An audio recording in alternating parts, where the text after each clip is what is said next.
गठबंधन के द्वारा अभी जो है कैंडल मार्च निकाला गया था पहलगांव में हुए कातिलाना जो कायराना हमला है, आतंकी हमला, जिसका पूरा देश निंदा कर रहा है, विश्व के कई देश निंदा कर रहे हैं। यहाँ पे इंडिया गठबंधन के नेता कार्यकर्ता खड़े हैं और पीछे आप देख रहे होंगे कैंडल जलाया गया है, सारे लोग खड़े हैं।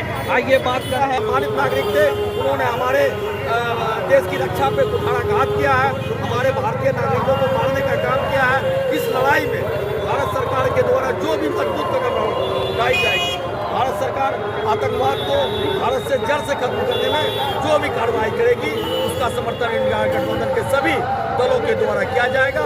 उद्देश्य मात्र एक है कि भारत के नागरिक आतंकवादी हमले से सुरक्षित रहे, आतंकवादियों से सुरक्षित रहे, दूसरे देश के बुरी नजरों से सुरक्षित रहे और भारत को सुरक्षित करने में भारत सरकार को जो भी कदम उठाना है, जो भी निर्णय आतंकवाद के खिलाफ लेना है वो ले, उसमें ठोस कार्रवाई करे, कड़ी कार्रवाई करे।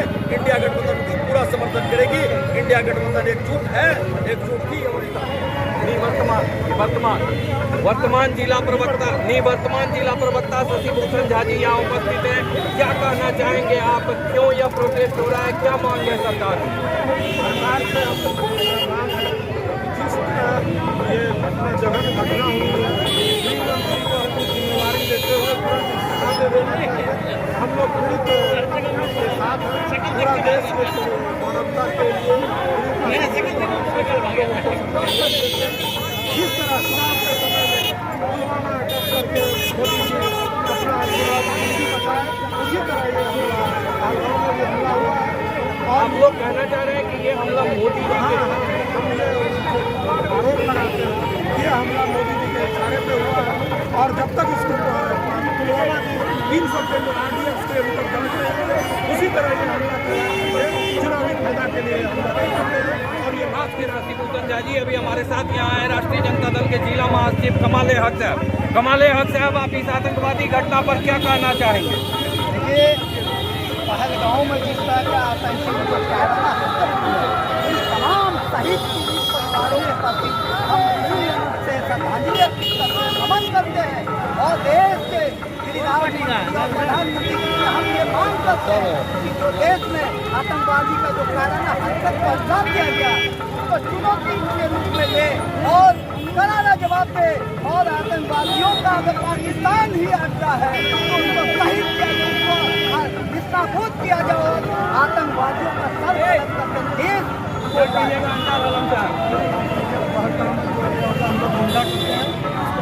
और हम लोग सारी पार्टियां एकजुट हैं। इंडिया गठबंधन जिंदाबाद जिंदाबाद। आइए कुछ और ये कहना चाहता हूँ, अगर मोदी जी से नहीं समझ रहा है तो इस्तीफा दे दे। हाँ, इस्तीफा दे दे। अगर नहीं समझ रहा है मोदी जी से क्या कौन बनेगा प्रधानमंत्री? मोदी जी को बनाया जाए। अगर उसमें नहीं समझ रहा है, बार बार धमाका हो रहा है तो इस्तीफा दे दे। अमित शाह जी बार गृह मंत्री जो बन रहे हैं, उसे नहीं समझ रहा है, हिंदुस्तान नहीं समझ रहा है, नहीं समझ रहा है। वो इस्तीफा दे, किसी भी हर इस्तीफा दे। आपका क्या नाम हुआ? इम्तियाज आलम, पलासी प्रखंड का प्रखंड महासचिव हूँ आरजेडी का। आइए कुछ और रामनारायण विश्वास से ये बताइए कि ये जो आतंकवादी हमला हुआ इसको कहीं न कहीं हिंदू मुसलमान का रंग देने की कोशिश हो रही है। कहा जा रहा है कि धर्म पूछ के मारा, जाति नहीं। तो क्या लगता है? बहुत दुर्भाग्यपूर्ण है ये। आप देखेंगे कि ये इस्लामिक मुल्कों में भी आतंकवादी हमला होती है। बगल में पाकिस्तान है, आतंकवाद का उपाधि जो है फैल चुका है और कई दफा वहाँ भी इस तरह की घटना को अंजाम दिया गया। तो ये बेहद ही दुर्भाग्यपूर्ण है इस तरह का बात, और ये कहीं न कहीं देश को तोड़ने की अंतर्राष्ट्रीय साजिश चल रही है, जिसको हम कभी इंडिया गठबंधन और पूरा देश की जनता कभी कामयाब नहीं होने देगी। और सारे राजनीतिक मतभेद को भुलाकर हम सारे देशवासी एकजुट हैं और केंद्र सरकार से आतंकवाद की इस लड़ाई में कदम से कदम मिलाकर चलने के लिए तैयार है। समूचा देश आतंकवाद के खिलाफ एकजुट होकर लड़ना चाहती है और आतंकवाद को सफल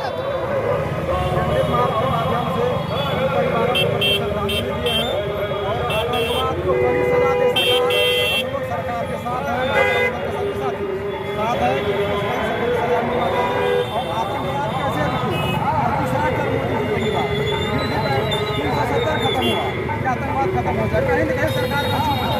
इसका नतीजा सरकार की चूक, एकदम चूक है, सरकार का चूक है, सुरक्षा व्यवस्था में चूक है, इसीलिए आतंकवाद आतंकवादी आते हैं और मतलब जो नया जोड़ी 3 दिन पहले 5 दिन पहले शादी हुआ, बताइए उसका मन क्या कहता है। जबकि 6 गो 8 गो चेक पोस्ट चेक होता है तब जाता है कश्मीर घाटी में। ये कहीं कहीं सुरक्षा व्यवस्था में चूक है। हम लोग मांग करते हैं सरकार से सुरक्षा व्यवस्था चूक करे। चूक नहीं है बल्कि इनका अपना